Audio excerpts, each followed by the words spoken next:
otherwise.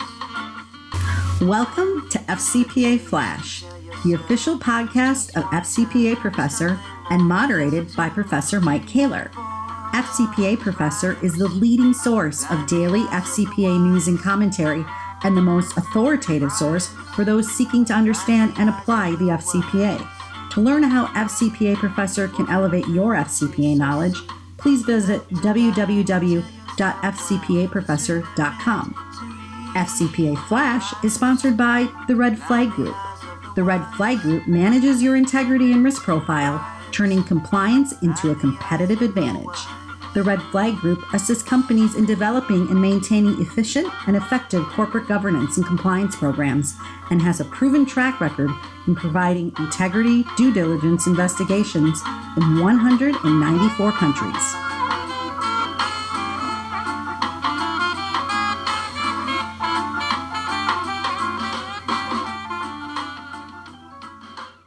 Welcome to FCPA Flash. This is Professor Mike Koehler, and in today's episode, the guest is David Simon. David is a partner at Foley Lardner, and the FCPA is a principal focus of David's practice. He has conducted FCPA internal investigations around the world. He has represented clients before the DOJ and SEC, and served as pro bono counsel in connection with the historic foreign official appeal in the 11th Circuit. As it relates to compliance, Dave is the founder and managing director of Foley Global Risk Solutions, a comprehensive technology-driven FCPA compliance solution. Thanks for joining us today, Dave. Thanks, Mike. Good to be with you.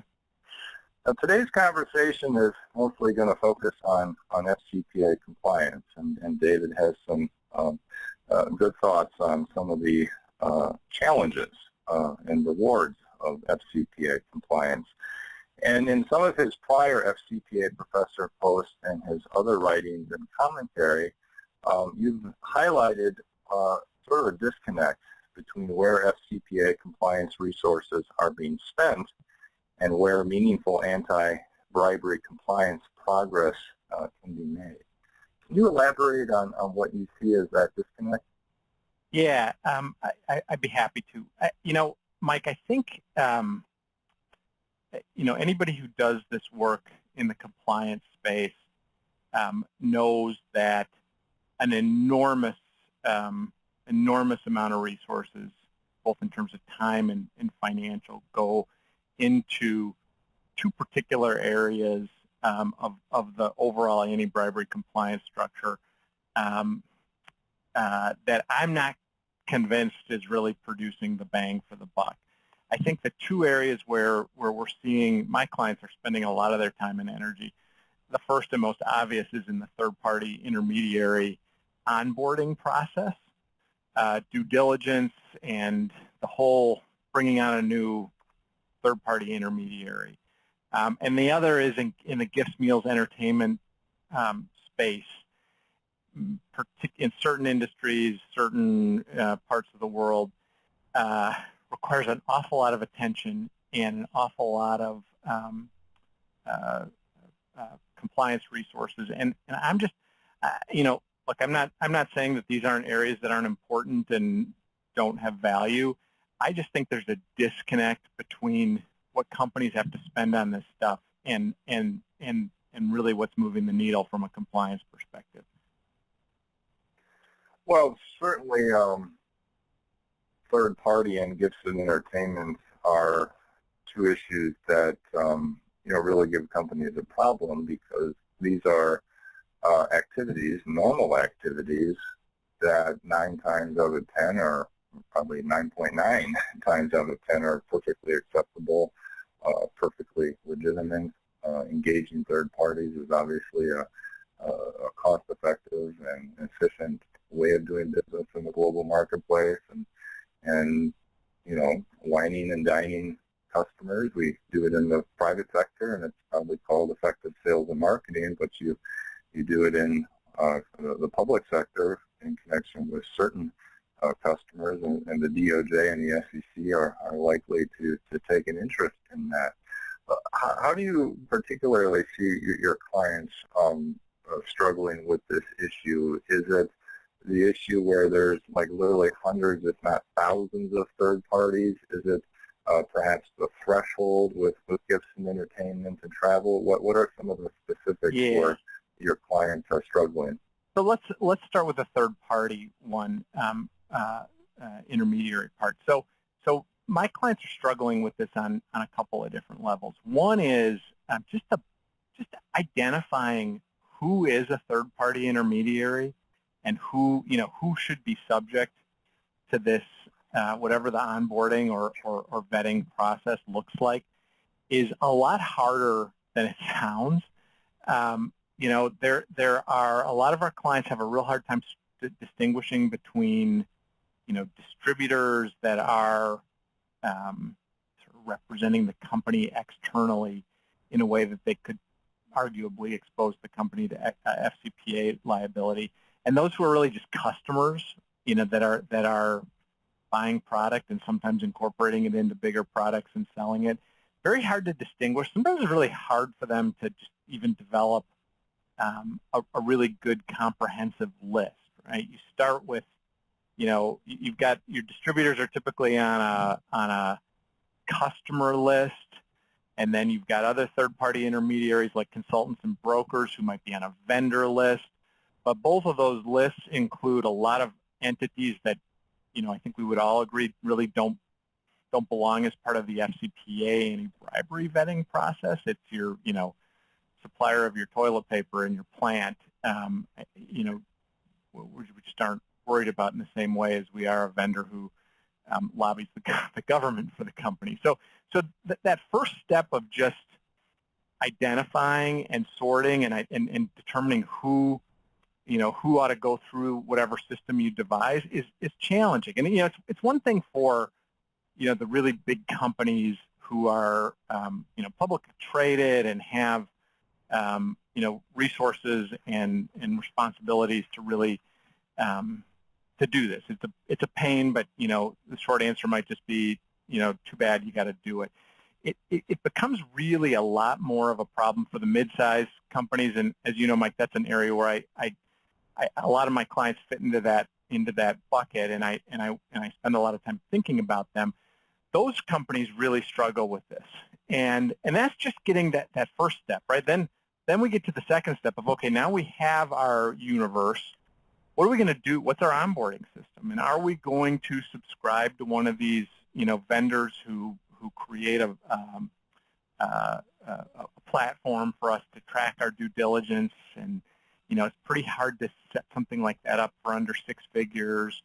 And then we have to go through the process of reviewing and ordering reports on higher risk, third-party intermediaries. And pretty soon you're spending an awful lot of money. You are devoting a lot of internal resources, and kind of getting back to our first point. I'm just skeptical that that process is really effective in preventing these third parties from paying bribes on the company's behalf, which is really what we're trying to get at, right? We go through this vetting process, this onboarding process, supposedly to the end of identifying red flags, not doing business with potentially corrupt third-party intermediaries. And I got to tell you, I'm just not convinced that process really accomplishes the goal. I feel like on some level we're just doing it because DOJ and SEC are telling us we got to do it, which they are, and not because it's really likely to prevent bribery. Yeah, and these are all excellent points, and that I agree with. You read an FCPA enforcement action, and with the perfect benefit of hindsight, it all seems pretty basic, right? Once you know the end of the story, once you know the third party that was problematic, it's easy to work backwards and say, oh, well, the company woulda, shoulda, coulda done this. But the problem is when a company has hundreds, thousands, and in some industries, tens of thousands of third parties, you don't know which one of those third parties 5, 6, 7 years down the road is going to be the problematic third party. And as to your point, specifically as to small to medium-sized enterprises, I mean, how many thousands, tens of thousands, hundreds of thousands of dollars is a company supposed to spend to essentially prove a negative, right? Right, exactly. And, you know, and as to what I'll call the causation gap a lot of times, again, with the benefit of hindsight, it seems so easy. The SEC or the DOJ will take issue with the fact that a company did not check the third party's business references. And the implicit suggestion is, oh, if they would have just checked the references, none of this would have ever happened to begin with. Exactly. But it's not that simple. And hearing from you and from your clients on the struggles in this area, I think is very reflective of the good faith concerns that many in the business community have as to what are otherwise, you know, perceived as these best practices, which clearly they are. I think you're exactly right. And a couple thoughts just based on your last comment, Mike. One is, you know, I have had recently had a client asking, okay, so what, you know, we invested in this system, and we are, you know, paying for these reports, and we're having having our third parties vetted using a vendor that does this, and you know, we're not finding anything. We've been doing this now for 6 months, and we're not rejecting business partners because of what we're seeing. And you know, should we be? And you know, I think the answer is, right, you would sure think, and this is a company that has thousands of business partners they're running through their system.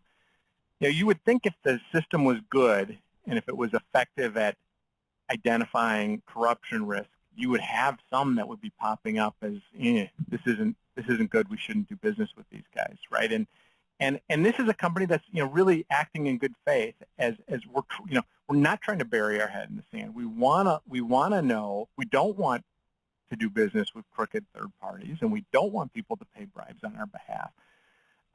But you know, some of the, you know, particularly at the base level of the reports you can get, which are the ones that cost in the hundreds or low thousands, as opposed to the, you know, the $50,000-$60,000 investigation kind of report that clearly is impractical in all but the most, you know, extraordinary circumstances. Those basic reports really don't tell you much. And in my experience, they're not giving you, they're really not giving you actionable information that would allow you to say, no, this isn't, we shouldn't do business with these folks. I think an interesting, like a thought experiment, I don't know if there's any way to actually execute on this, but an interesting thought experiment is to say, okay, if we could go through and look at historical FCPA enforcement actions involving third parties, and go back and run due diligence reports on those third parties, would we have caught, I mean, to your causation point, would we have caught it? You know, I don't know if there's any way to actually do that, but my suspicion is probably not. In most cases, probably not. Yeah, and to that point, it's been publicly reported that some of the third parties at issue in the Unaoil investigation had received clearances from what otherwise are viewed as very well-respected third-party due diligence providers and or lawyers in this space. So, you know, I think you're right. Now, what about gifts, travel, and entertainment? We've seen several enforcement actions in the last year where gifts, travel, and entertainment are not what I'll call sort of the add-on tangential allegations at the end, but really the primary focus of the enforcement action first and foremost. And those would include Novartis, PTC, Cyclone Pharmaceuticals, so on and so forth. Gifts, travel, and entertainment, like third parties, are of course problematic, so doesn't it make sense for companies to invest their compliance resources when it comes to those topics? You know, it does. I think it is an area that's clearly a risk that you clearly have to respond to, and I'm not advising any of my clients, you know, to ignore this topic. But in the same vein as the third-party piece, when I step back and think about it, I really do question whether these more elaborate, foreign official targeted procedures and processes really are worth the bang for the buck. And, I can't tell you how many debates I've been in with my clients and trying to figure out, should we set a threshold? What should the threshold be?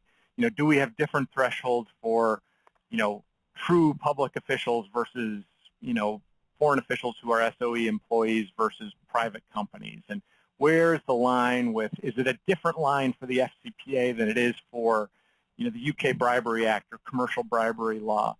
And are we going to track every single meal, where a government official is present? And we know, that the SEC expects that is a control and a books and records issue, that you are tracking that. But is that realistic? And how do we deal with the situation in China where we have a dinner with 30 people attending, and we don't always even know who everybody is who's there, and sometimes people show up that aren't invited, and we, what do we do? And there is so much there's so much energy that gets put into this from a compliance perspective that I kind of end up questioning, like, okay, really, is this?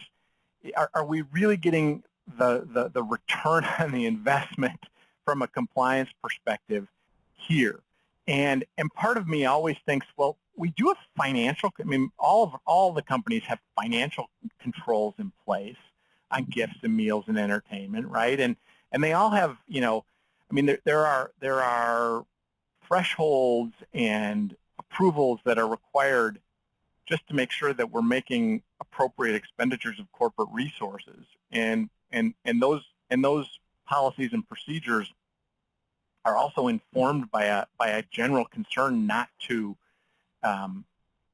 pay bribes, not to be put in a position in general where we're excessively entertaining or we're providing excessive gifts. And part of me wonders whether those kinds of reasonable financial controls shouldn't be enough. I wish I could say they were enough, but I don't think that would be good advice to companies. But my question is, should that be enough? Could we live with that? And are we really that concerned that whether the meal threshold is $250 or $100, that is that what we really want to worry about, I guess, on a policy level? Well, I don't know, but it strikes me that it's just getting disproportionate investment to really, when you think about the capacity to really influence decision making that we're concerned about, I'm just not sure it's tied together. Well, from my perspective, Congress answered that policy question in the books and records and internal control provisions, both of which are qualified by the term reasonable. That is the most prominent word in the books and records and internal control provisions. Reasonable assurances, reasonable recording. The SEC in prior guidance has been very clear that there's going to be some things that fall through the cracks. And the thread here is very similar to some third-party issues, and that is you can read an enforcement action, and with the perfect benefit of hindsight, knowing which business unit ultimately was problematic, knowing which person at that business unit was problematic, looking at a set of facts and say, well, gee, that should have been easy. How could that have slipped through the cracks? But there are, again, I think one, and surely you and your clients are, but I think a lot in the FCPA space, DOJ and SEC enforcement attorneys included, need to take a step back and say, that transaction, that spa treatment, that golf outing, those types of reimbursement requests were being submitted to the company's financial folks literally every day of the week.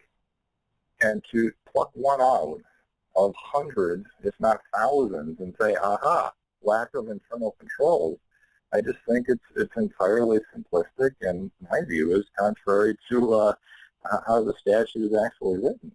And kind of a gotcha approach. I mean, it's it was interesting to me in the guide that I thought SEC and DOJ, made some pretty reasonable statements about gifts, meals, and entertainment, and maybe at least suggested or implied that more of a reasonableness qualifier is going to be applied or was going to be applied. And to your point, you noted the enforcement actions and some of the examples that they slip into their the settlement papers with pretty small value amounts really kind of undercut in my mind that those statements about broad sort of reasonableness as really what they're worried about. It puts companies in a difficult spot, and I think this is an area where some stronger policy statements, enforcement policy statements, could really benefit companies who are trying to do the right thing and trying to avoid bribery and trying to figure out a way to actually make that happen in the real world. This is an area where I think our enforcement authorities could really could do something good if they took a different approach.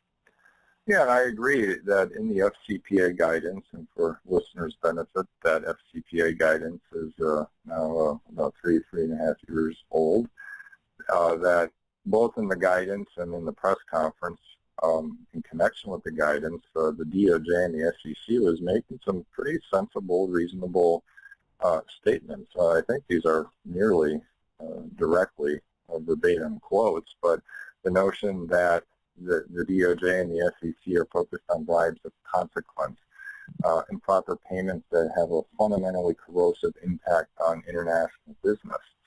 That's what the FCPA was intended to capture, but then you get these enforcement actions. I'll just use Cyclone Pharmaceuticals for example, where one of the allegations was golf in the morning and beer drinking in the evening.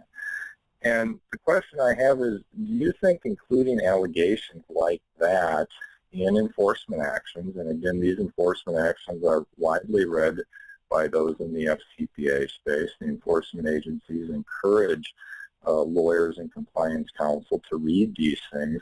Do you think including allegations like golf in the morning and beer drinking in the evening advance FCPA enforcement, advance the cause of FCPA compliance, or perhaps counterproductive? I think it's counterproductive. I think it does. Exactly what you're implying. The including that kind of allegation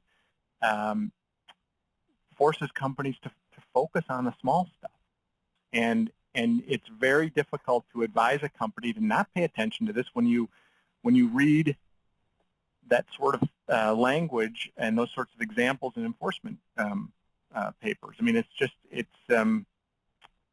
It inevitably leads to undue focus on things that really ought not matter.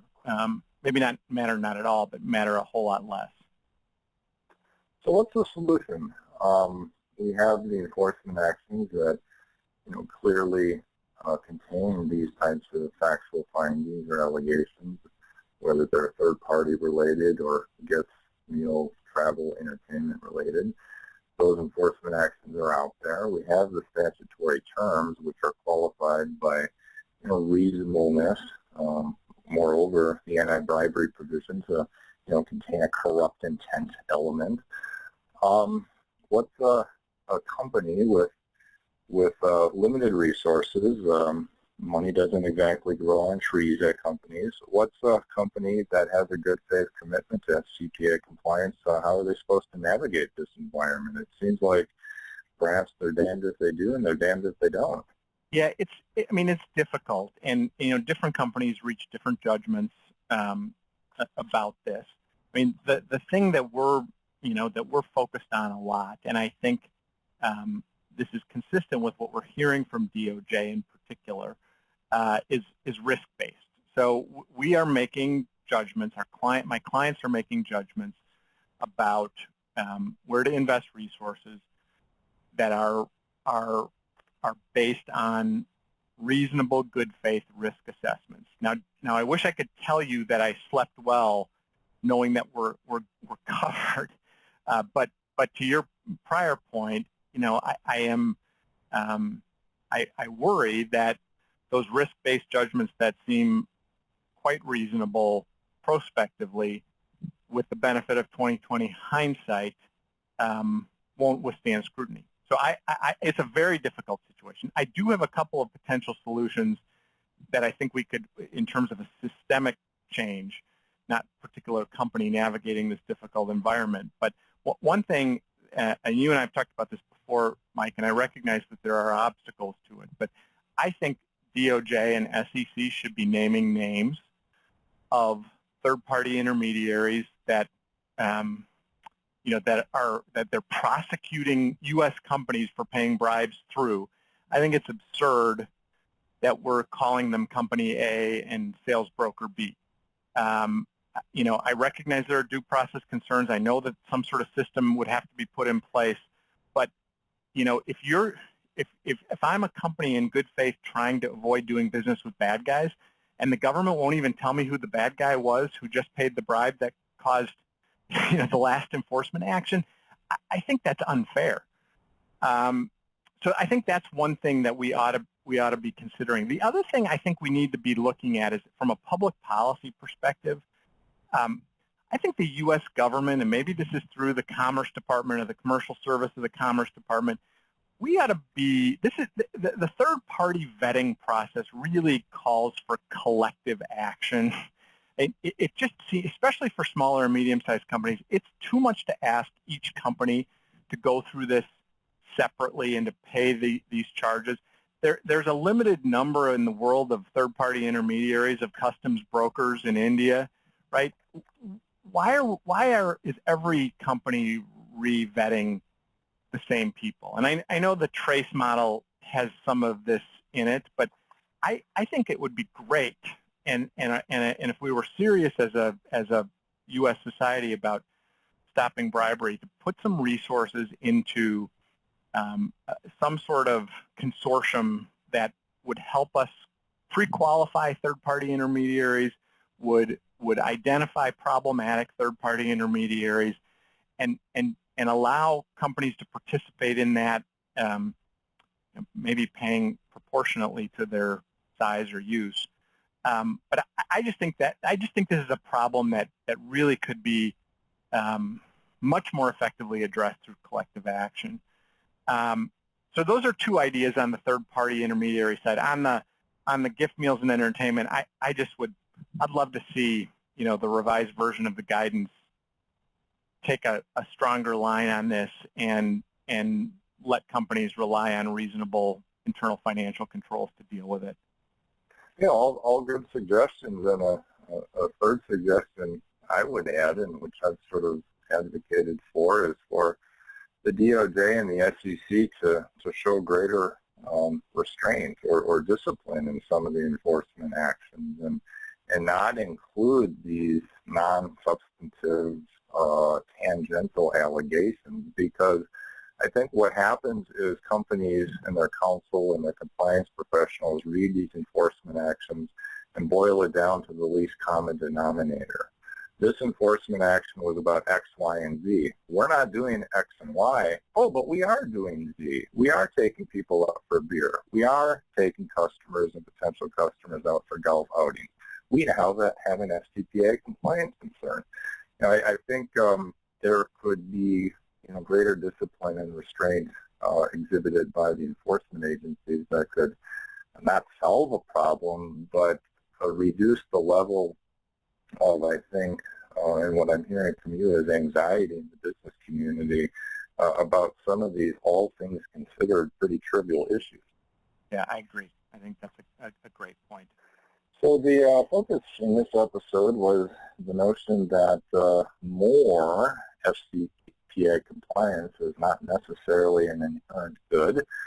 There are some people in the FCPA and anti-bribery space who would probably view this as a provocative discussion, but I think it's a needed discussion that needs to take place, because let's face it, compliance is not a cost-free exercise. standardized. And just because there is aggressive FCPA enforcement doesn't necessarily mean that it's always smart FCPA enforcement. So thank you very much, Dave, for joining us and sharing your thoughts. Always a pleasure.